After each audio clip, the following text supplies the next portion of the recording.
বেডি মানুষ বাসে উঠতে পারে? কি করার, জামাই সময় পায় না, খালি বলে বাজারে যাও বাজারে যাও। গেলাম একটা ভালো বাজারে, তারপরে উঠে গেলাম বাসে। সে বাসের কি অবস্থা, আল্লাহ গো আল্লাহ!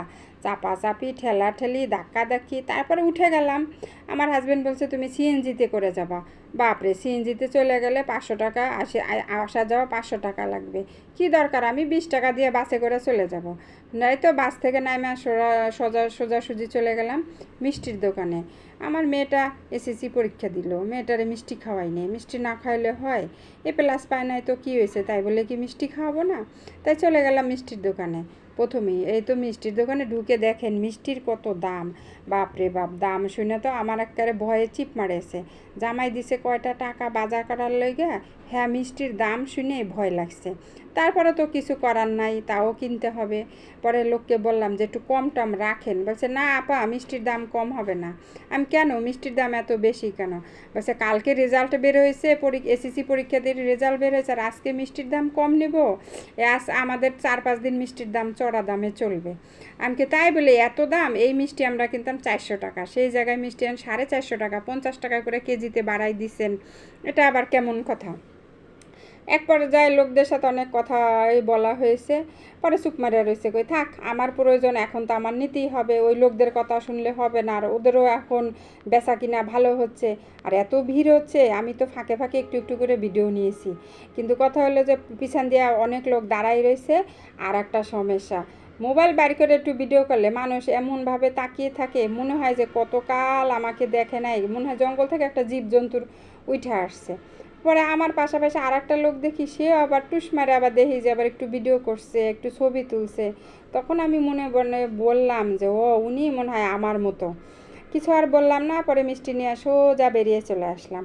আসার করে ভাবলাম যে একটা নারিকেল নিই। আমার আবার নারিকেল খুব পছন্দ। নারিকেল দিয়া পান্তা ভাত দিয়ে আমি খাই। ভাই, এটা আবার হাসার কিছুই নাই, আমার খুবই ভালো লাগে নারিকেল। কদিন পর পরে নারিকেল কিনি আমি, পান্তা ভাত দিয়া। পিঠা তো খাই। তারপর চিন্তা করলাম একটু ফুচকা নিই। ফুচকা আবার আমার মেয়েটার আবার পছন্দ। বললাম যে কত করে কেজি? বেটা কয় 300 না 400 টাকা করে। এক দোকানে 400, এক দোকানে 300। পরে এই দোকানে একটু কম পাইলাম, এখান দিয়ে আবার হাফ কেজি নিলাম।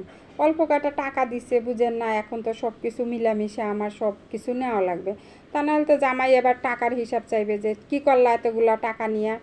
পরে এখন কিনলাম, ওইটা কেনার পরে আবার চিপস দেখলাম। চিপস দেখছি, ভিডিও করছি, আর ওই লোক বলে তাকাই রয়েছে। আমি কে ভাই, আপনি আমার দিকে তাকাই রয়েছেন কেন? আপনাকে যেটা যেটা বলছি সেটা সেটা আপনি দেন। বাপ রে বাপ, টাকা দিচ্ছে। টাকা দেওয়ার ফাঁকে ফাঁকে এখন লোকটা হিসাব বেশি ধরে নিচ্ছে। আমি কেন, এত টাকা কেন হবে হিসাব? পরে সব কিছুর দাম মিটালাম, বলছে না এত তো কমে দেবেন। আপনি আমার কমে দিয়ে আবার দাম বেশি ধরলেন, এটা আবার কেমন কথা? যাই হোক, তারপর তো ওই লোকটা ভুল বুঝলো, বলে আবার টাকা দিয়ে দিলাম। দেওয়ার পরে ওই লোকটা দেখেন দোকানের সামনে এত গুড় সাজানো, আমার আবার লোভ সামলাইছে না। পরে আমি একটু চাইয়া একটু গুড় ভাঙা খাইলাম। ওখানে ওই দোকান থেকে বিদায় নেওয়ার পরে দেখি পাশে আবার সমুচা বিক্রি করে, বানাচ্ছে গরম গরম সমুচা। পরে আমি বললাম দেন তো আমাকে 2টা। পরে আবার 2টা সমুচা খেলাম। সমুচা খাইয়া তারপরে আবার আরেকটা দোকানে ঢুকলাম। ওখানে আবার চিন্তা করি যে একটু মশলা লাগবে, পোলাওয়ের চাল লাগবে। প্যাকেটের চালের তো অনেক দাম। আমরা হলাম মধ্যবিত্ত মানুষ, আমরা কি প্যাকেটের চাল খেতে পারি? এই খোলা চাল তো 130-40 টাকা করে। পরে আবার খোলা চাল নিলাম, মুসুরি ডাল নিলাম। নেওয়ার পরে তারপরে চলে আসলাম। আসার পরে তারপরে ভাবলাম যে এই যে বাখরখানি, এটা হলো পুরান ঢাকার বাখরখানি। বলে ভাবছি এখান থেকে একটু হাফ কেজি নিয়ে নে। পরে লোককে বললাম হাফ কেজি নেবো। হ্যাঁ, দেখি এখানে কোনো লোকই নেই। বলছে এখানে লোক নাই। পরে কি করব, চলে আসছি, কই যা। পরে আনারসে একটু ভাবলাম যে নিব, তাও লোক নাই। তারপর আবার সোজা হাঁটা শুরু করলাম। এই যে হাঁটতে হাঁটতে মোবাইলটা অন করে করে হাঁটতে আসি। দেখি কুসুরের রস বিক্রি করে, এক গ্লাস আবার খাইয়ে নিলাম। আজকে খালি খাইছি। পরে ড্রাগন ফল কিনলাম। এই দোকানে দাম চাইছে বেশি। পরে এই দোকান থেকে আবার পাশের দোকানে গেলাম। ওই দোকান দিয়ে একটু ড্রাগন ফল আবার 1 কেজি কিনে নিলাম। বাপ রে বাপ, ড্রাগন ফল কিনতে গেলে লোকদের কি ভাব! ভাবের জ্বালায় বাসি না, একদম বইলা বসে থাকে। এটা মনে হয় একদম সোনা রূপা তামা যা আছে সব কিছু এর মধ্যে আছে। কি করব এখন, প্রয়োজন, মেয়ে খাইতে চাইছে, এখন তো নেওয়া লাগবেই।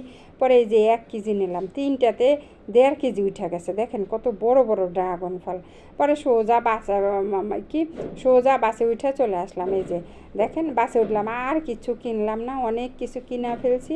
বাসে উঠে তো টাকার হিসাব করছি। এগুলো বাজার করতে করতে খাইলাম অনেক কিছু। তারপর দেখে আবার আমার খিদা লেগে গেছে।